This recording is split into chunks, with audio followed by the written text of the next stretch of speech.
छत्तीसगढ़ दौरे पर आए बीजेपी प्रदेश सह प्रभारी नितिन नवीन ने रायपुर पहुंचते अहम बयान दिया। उन्होंने कहा कि राज्यों में पोल खोलो अभियान की शुरुआत मुख्यमंत्री के जिले से की जाएगी और इसकी रणनीति कल होने वाली बीजेपी की बैठक में तय होगी।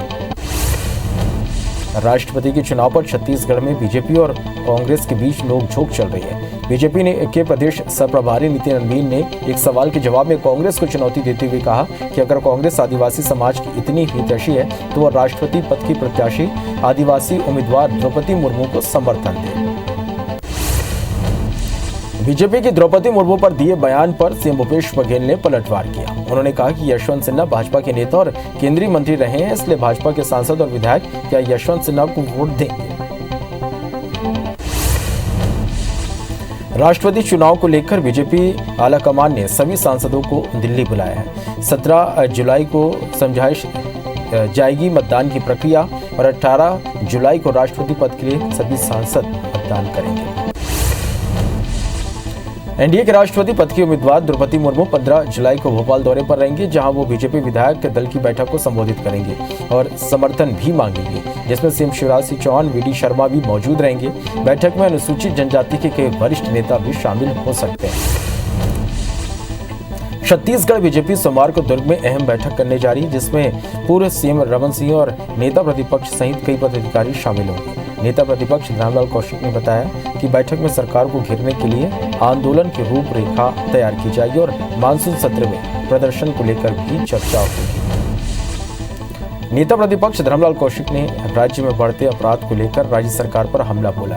नेता प्रतिपक्ष ने कहा कि छत्तीसगढ़ अब अपराध का गढ़ बन गया, आए दिन लोगों की हत्या हो रही, लेकिन सरकार सिर्फ समीक्षा बैठक कर रही है। आज लोगों में डर का माहौल है। छत्तीसगढ़ सरकार के 5 मंत्रियों को कांग्रेस आलाकमान ने बड़ी जिम्मेदारी सौंपी है। दरअसल कांग्रेस हाईकमान ने छत्तीसगढ़ सरकार के 5 मंत्रियों को गुजरात विधानसभा चुनाव के लिए ऑब्जर्वर बनाया है। 5 ऑब्जर्वरों की पहली बैठक 12 जुलाई को दिल्ली में होगी। इसके बाद 15 जुलाई से पहले सभी मंत्रियों को जिस लोकसभा का ऑब्जर्वर बनाया गया है वहां का दौरा करना होगा। पूर्व मंत्री अजय चंद्राकर ने कैबिनेट मंत्री कवासी लखमा को आइटम गन कहा। इस बयान के विरोध में आज मंत्री कवासी लखमा और 3 आदिवासी विधायक के साथ रायपुर में प्रेस कॉन्फ्रेंस की। मंत्री लखमा ने कहा कि अजय चंद्राकर को बस्तर में घुसने नहीं दिया जाएगा। भाजपा और अजय चंद्राकर आदिवासी समाज को लड़ाना चाहती है। भोपाल में नगरपालिका और नगर परिषद अध्यक्ष पर आयु सीमा में संशोधन किया गया। 25 से घटाकर 21 वर्ष करने संशोधित अध्यादेश को सीएम शिवराज सिंह चौहान की कैबिनेट ने मंजूरी दी। अब राज्य की राज्यपाल की मंजूरी के लिए इसे भेजा जाएगा। मध्य प्रदेश में पंचायत और निकाय चुनाव में कम वोटिंग को लेकर बीजेपी प्रदेश अध्यक्ष वीडी शर्मा ने निर्वाचन आयोग की भूमिका पर सवाल उठाए। उन्होंने कहा कि चुनाव में मतदाता जागरूकता की कार्यक्रम नहीं चलाया गया और मतदान पर्चियों के वितरण में लापरवाही हुई है, जिसके चलते लोग परेशान हुए और वोटिंग परसेंटेज कम हुआ। वीडी शर्मा ने इसे महापाप बताते हुए कहा कि इसके लिए दोषी अधिकारियों पर कड़ी कार्रवाई की जानी चाहिए। साथ ही वीडी शर्मा ने कहा कि वो अगले चरण में निर्वाचन आयोग के बजाय अपने कार्यकर्ताओं को मतदान प्रतिशत बढ़ाने के लिए तैनात करेंगे। भोपाल में पर्ची वितरण को लेकर लापरवाही सामने आई है। कई बीएलओ ने मतदान पर्ची का वितरण नहीं किया है। भोपाल में बीएलओ अरविंद अहिरवार के खिलाफ कार्रवाई को लेकर जौन प्रभारी ने लिखा पत्र, गड़बड़ी के बावजूद अब तक कार्रवाई नहीं हुई है। मध्य प्रदेश में नगर निगम चुनाव के बाद कांग्रेस ईवीएम में गड़बड़ी की आशंका जता रही और 17 और 20 जुलाई को होने वाली मतगणना के दिन कांग्रेस पैनी नजर रखेगी। 16 नगर निगम सीटों में इंचार्ज और वॉलंटियर की नियुक्ति होगी, जिसमें कमलनाथ और दिग्विजय सिंह 16 नगर निगम के सीटों की मॉनिटरिंग करेंगे। गड़बड़ी होने पर कमलनाथ और दिग्विजय को जानकारी दी जाएगी। मध्य प्रदेश में ईवीएम पर उठ रहे सवालों के बीच जबलपुर में आधुनिक तरीके से उसकी सुरक्षा की जा रही है। महारानी लक्ष्मीबाई स्कूल के स्ट्रांग रूम में आईपी एड्रेस से लैस नाइट विजन कैमरे लगाए गए, यानी ईवीएम मशीनों के आसपास अब परिंदा भी पर नहीं मार सकता। निकाय चुनाव के लिए प्रचार के दौरान मुरैना में केंद्रीय मंत्री नरेंद्र सिंह तोमर अलग अंदाज में दिखे। पानी टिक्की के ठेले पर खड़े होकर तोमर ने कार्यकर्ताओं के साथ गुपचुप खाया। नगरीय निकाय चुनाव के प्रचार के दौरान शहर के प्रसिद्ध सदर बाजार में उन्होंने पानी टिक्की का आनंद लिया। मुरैना में केंद्रीय मंत्री नरेंद्र सिंह तोमर ने कहा कि कांग्रेस के नेताओं को 8 साल का विकास दिखाई नहीं दे रहा। उनकी तो आंखों में इटली का चश्मा लगा हुआ है। केंद्रीय मंत्री ने बसपा सुप्रीमो मायावती को लेकर भी तंज कसा और कहा उनका हाथी तो उत्तर प्रदेश में हाफ रहा है तो मुरैना में क्या करेगा। छिंदवाड़ा में कांग्रेस प्रत्याशी के समर्थन में सांसद नकुल नाथ ने रोड शो किया और जनता से चुनाव में आशीर्वाद मांगा। इस दौरान उन्होंने कहा कि बीजेपी चुनाव हार रही है, कांग्रेस को जनता का अपार समर्थन मिल रहा है। 3 दिवसीय प्रवास पर छिंदवाड़ा पहुंचे सांसद नकुल नाथ ने सीएम शिवराज के बयान पर पलटवार किया। उन्होंने कहा कि जब भी बीजेपी चुनाव हारती है तो वे इधर उधर की बातें करते हैं। जनता बदलाव चाहती है और कांग्रेस को चुनाव जिताना चाहती है। बता दें कि सीएम शिवराज ने कमलनाथ और नकुल नाथ के मतदान नहीं करने पर तंज कसा था। मध्य प्रदेश में नगरीय निकाय चुनाव के दौरे के दौरान भाजपा प्रवक्ता नेहा बंका कटनी पहुंची। यहां उन्होंने मीडिया से बात करते हुए कहा कि भाजपा किसी भी चुनाव को छोटा नहीं समझती है। बीजेपी का हर कार्यकर्ता चुनाव में पूरी मेहनत करता है, जबकि कमलनाथ नगरीय चुनाव को छोटा समझते हैं। शराब के खिलाफ मध्य प्रदेश के पूर्व सीएम उमा भारती ने बीजेपी अध्यक्ष जेपी नड्डा को पत्र लिखा। एमपी की नई शराब नीति को लेकर उन्होंने चिट्ठी लिखी है, जिसमें उन्होंने बीजेपी शासित राज्यों में एक जैसी शराब नीति लागू करने की मांग की। मुरैना में 2 साल के मासूम की मौत के बाद एम्बुलेंस नहीं मिला, जिसके बाद शव को लेकर पिता इधर उधर भटकता रहा। फिर विवाद बढ़ने के बाद पुलिस की गाड़ी से शव को घर तक ले जाया गया। बताया जा रहा है कि एम्बुलेंस के लिए अस्पताल प्रबंधन पिता से पैसे की मांग कर रहा था और पैसा नहीं होने पर पिता इधर उधर भटकता रहा। नरसिंहपुर के नर्मदा नदी में सूरजकुंड में डूबे 4 में से 3 युवकों को सुरक्षित बाहर निकाल लिया गया। अब भी एक युवक लापता है, जिसकी तलाश की जा रही है। बताया जा रहा है कि सभी नहाने के लिए गए थे। तीनों तभी पैर फिसलने से गहरे पानी में चले गए। मछुआरों ने 3 युवकों को बचा लिया, जबकि एक डूब गया। भिंड में तेज आंधी और बारिश ने अपना कहर बरपा रखा। यह मकान गिरने से 2 लोगों की मौत हो गई, जबकि 2 घायल हैं। सभी घायलों को जिला अस्पताल में भर्ती कराया गया है। घटना देहात थाना क्षेत्र के मड़हियन गांव का है। भिंड में आकाशीय बिजली गिरने से एक युवक की मौत हो गई, जबकि 2 युवक घायल हो गए, जिन्हें ग्वालियर रेफर किया गया है। घटना मेहगांव थाना क्षेत्र के मदनपुरा की है। कांकेर के नैनी नदी में बच्चों को बचाने में बहे युवक का शव 18 घंटे के बाद रेस्क्यू टीम ने बाहर निकाला। बता दें कि शनिवार दोपहर 2 बच्चे नदी में मछली पकड़ने गए थे, तभी नदी का बहाव बढ़ने के कारण बच्चे डूबने लगे। नदी के पास खड़े युवक ने दोनों बच्चों को बचा लिया, लेकिन खुद पानी के तेज बहाव में बह गया। उमरिया में सरकारी जमीन को लेकर विवाद हो गया। विवाद के बाद गोली चलने से एक महिला घायल हो गई। घटना के बाद ग्रामीणों ने 2 आरोपियों को पकड़कर पुलिस के हवाले कर दिया। घटना इंदवार थाना क्षेत्र के हरदी गांव की है। दंतेवाड़ा में एम्बुलेंस की टक्कर से एक ग्रामीण की मौत हो गई। एम्बुलेंस अस्पताल से मरीज को छोड़ने कोटाली गांव जा रही थी, तभी पैदल चल रहे ग्रामीण को अपनी चपेट में ले लिया। वहीं घटना के बाद पुलिस मामले की जांच में जुट गई है। कोरबा के उर्गा थाना क्षेत्र में पिकअप वाहन पलटने से 1 दर्जन से अधिक यात्री लोग घायल हो गए। गंभीर रूप से घायलों को जिला अस्पताल में भर्ती कराया गया है। बेलवा गुड़ी के पास बाइक वालों को बचाने के चक्कर में यह हादसा हुआ। पिकअप में करीब 25 लोग सवार थे। छिंदवाड़ा के चौराई थाना क्षेत्र के बाईपास रोड में निर्दलीय प्रत्याशी का प्रचार कर रहा वाहन अनियंत्रित होकर पलट गया। हादसे में एक युवक की मौत हो गई। बताया जा रहा है कि वाहन में 10 से 12 बच्चे सवार थे। सभी घायलों को अस्पताल में भर्ती कराया गया।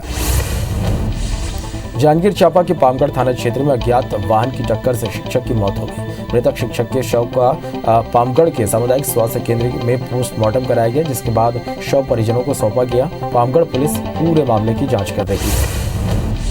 श्योपुर में कोटा राजस्थान जा रही बस अनियंत्रित होकर पलट गई। हादसे में बस में सवार 29 लोग घायल हो गए, जिनमें से 12 लोग श्योपुर के थे। सभी घायलों को इटावा के सामुदायिक स्वास्थ्य केंद्र में भर्ती कराया गया है। वहीं घटना के बाद पुलिस ने बस चालक के खिलाफ केस दर्ज कर जांच में जुट गई है। दमोह में हाईवे पर नोहटा के पास अज्ञात ट्रक ने 4 मवेशियों को रौंद दिया, जिसके बाद हिंदू संगठनों और ग्रामीणों ने जमकर हंगामा किया। वहीं मौके पर पहुंची पुलिस ने कार्रवाई का आश्वासन देकर मामले को शांत कराया। ग्वालियर में एक दोस्त को अपने ही दोस्त से उधारी के पैसे मांगना महंगा पड़ गया। उधारी की रकम लेने पहुंचे राकेश पर लल्ला जाटव और उसके परिवार ने हमला कर दिया, जिससे वो गंभीर रूप से घायल हो गया और इलाज के दौरान उसकी मौत हो गई। वहीं घटना के बाद पुलिस ने 2 आरोपियों को गिरफ्तार किया है। जांजगीर चांपा के डोंगा कोहरोद गांव में बुजुर्ग दंपत्ति की लाश संदिग्ध हालत में मिलने से सनसनी फैल गई। मृतक दंपत्ति के बेटे ने फांसी लगाकर सुसाइड करने की जानकारी पुलिस को दी है। पुलिस ने मौके का मुआयना कर जांच शुरू कर दी है। जांजगीर चांपा में बिना लाइसेंस खाद की बिक्री करने वाली 2 दुकानों को सील कर दिया गया। साथ ही 34 दुकानदारों को नोटिस जारी किया गया। 6 कृषि केंद्रों में खाद बिक्री पर प्रतिबंध लगाया गया। 3 विक्रय केंद्रों के लाइसेंस रद्द कर दिए गए। बिर्रा में 645 बोरी यूरिया अवैध तरीके से भंडारित मिलने के बाद दुकान सील कर दी गई। बलरामपुर जिले के शंकरगढ़ थाना क्षेत्र में नाबालिग के साथ दुष्कर्म करने वाले आरोपी को पुलिस ने गिरफ्तार कर लिया। आरोपी ने शादी का झांसा देकर वारदात को अंजाम दिया था। पीड़िता के परिजनों की रिपोर्ट पर पुलिस ने कार्रवाई की है। इंदौर के बाणगंगा क्षेत्र में कंपनियों की डीलरशिप लेने के नाम पर धोखाधड़ी का मामला सामने आया, जिसमें 4 आरोपियों को पुलिस ने गिरफ्तार कर लिया। आरोपी हर्बल कंपनियों की डीलरशिप देने के नाम पर लोगों से पैसे ऐंठते थे। मुख्य आरोपी में एक महिला भी है। पूछताछ में और भी खुलासे हो सकते हैं। भिलाई के फरीदनगर से पुलिस ने नशे का कारोबार करने वाले एक आरोपी को गिरफ्तार किया। पुलिस ने आरोपी के पास से 2100 नशीली टैबलेट जब्त की है, जिसकी अनुमानित कीमत करीब 1,50,000 बताई जा रही है। जगदलपुर की सिटी कोतवाली पुलिस ने गांजा तस्करी करते 2 तस्करों को गिरफ्तार किया है। आरोपियों को पास से 25 किलो गांजा बरामद किया गया, जिसकी कीमत 1,25,000 बताई जा रही है। दोनों आरोपी ओडिशा के मलकानगिरी के निवासी हैं, जो बाइक से गांजे की तस्करी कर रहे थे। जांजगीर चांपा के चंद्रपुर पुलिस ने 50 लीटर डीजल के साथ 2 आरोपी को पकड़ा है और 3 आरोपी फरार है। आरोपी डीजल चोरी करके भाग रहे थे, तभी बोलेरो अनियंत्रित होकर मिरौनी गांव के पास पलट गई।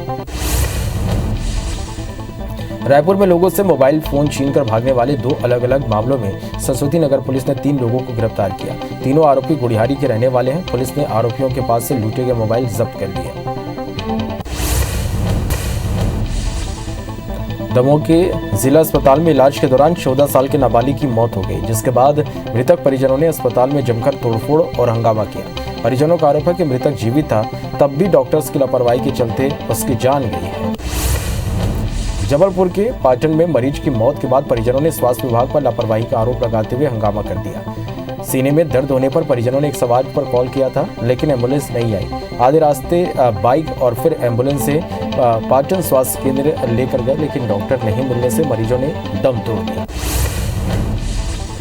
बैतूल में अंधविश्वास के चलते एक बुजुर्ग की जिंदगी दांव पर लगा दी गई। दरअसल बुजुर्ग के पेट दर्द होने पर परिजन उसे एक भगत के पास लेकर गए, जहां भगत ने बुजुर्ग के पेट पर गर्म सरिये से दाग दिया, जिससे उसके पेट पर गहरे जख्म हो गए। ज्यादा तबीयत बिगड़ने के बाद बुजुर्ग को जिला अस्पताल में भर्ती कराया गया। कबीरधाम जिले में इन दिनों ऑनलाइन शॉपिंग साइट से अवैध रूप से हथियार खरीदे जा रहे हैं, जिसे देखते हुए पुलिस भी सख्त हो गई और कंपनियों से हथियार खरीदने वालों की जानकारी लेकर हथियार थाने में जमा करवाए जा रहे हैं। अब तक 10 धारदार हथियार थाने में जमा कराए गए हैं। कांकेर जिले में जंगली जानवरों का आतंक थमने का नाम नहीं ले रहा। भोजन की तलाश में घूम रहे तेंदुए और भालू लोगों को अपना शिकार बना रहे। बीती रात आतुर गांव में तेंदुए ने 3 बकरियों को अपना शिकार बनाया। वहीं मानक केसरी गांव में नदी के पास एक भालू ने महिला पर हमला कर दिया, जिससे उसके सिर और हाथ में चोट आई है। मुर्गी के अचानक मौत। टाइगर रिजर्व के कोर जोन में बाघिन ने एक बैगा आदिवासी युवक पर हमला कर दिया, जिससे उसे कमर और हाथ में चोट आई है। घायल युवक को अस्पताल में भर्ती कराया गया है, जहां उसका इलाज चल रहा है। मध्य प्रदेश में कोरोना के आंकड़ों में लगातार बढ़ोतरी हो रही है। प्रदेश में एक्टिव केस की संख्या 1000 के पार पहुंच गई है। स्वास्थ्य विभाग के मुताबिक रोज 100 से ज्यादा मरीज सामने आ रहे हैं, जिससे संक्रमण की दर 1% से ज्यादा हो गई है। स्वास्थ्य विभाग का मानना है कि अभी भी जरूरत के मुताबिक सैंपल टेस्ट नहीं किए जा रहे। कोरोना के बढ़ते आंकड़ों के बीच चिकित्सा शिक्षा मंत्री विश्वास सारंग ने कहा कि एमपी में कोरोना के मामले बढ़ रहे हैं। सरकार लगातार नजर बनाए हुए है। उन्होंने कहा कि संक्रमित लोगों में ज्यादातर होम आइसोलेशन में ही ठीक हो रहे हैं। सरकार वैक्सीनेशन पर ध्यान दे रही है।